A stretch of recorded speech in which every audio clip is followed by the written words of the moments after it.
السلام علیکم۔ Ashfaq research consultant آج ضلع قصور اور تحصیل چونیا میں آیا ہے اور آپ کو ابھی یہاں ایک خوبصورت آرکیٹیکچر دکھا رہا ہے جو سکھ پیریڈ سے ہے۔ ہم دیکھ سکتے ہیں کتنا خوبصورت آرکیٹیکچر ہے، اور اس آرکیٹیکچر کی خوبی یہ ہے کہ یہ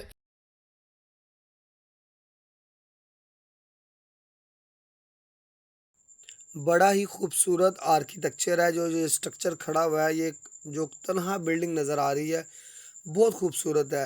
ابھی اس کے اندر سے یہ گنبد کا نظارہ لیجئے، ڈبل ڈوم تھا، یعنی کہ اس کا دوہرا گنبد تھا، لوگوں نے کاٹا گیا ہے، لیکن یہاں پہ جو پینٹنگ کا کام ہے، فریسکو ورک ہے، وہ اتنا خوبصورت اور نایاب ہے کہ بندہ حیران ہو جاتا ہے۔ ایک چھوٹے سے اسٹرکچر میں جو سکھ زمانے کے سکھوں کے مختلف گروہ ہیں، لیڈر ہیں، ان کو بڑے خوبصورت انداز کے ساتھ فریسکو پینٹنگز میں دکھایا گیا ہے۔ یہ بڑا ہی چھوٹا مگر آرٹسٹک پوائنٹ آف ویو سے شاندار ایک عمارت ہے۔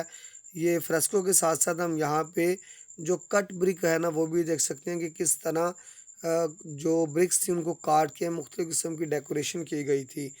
سکھ پیریڈ کا یہ مختصر سا چھوٹا سا مگر بڑا ہی نایاب پیس ہے۔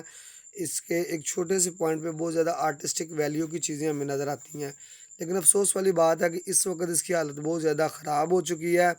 کچھ تو انسانی سرگرمیوں لوٹ مار کرنے والوں نے کوئی کسر نہیں چھوڑی، اور کچھ موسمی اثرات نے، لہٰذا گورنمنٹ کو چاہیے کہ اس کے اوپر فوکس کریں، اس کا تحفظ کریں۔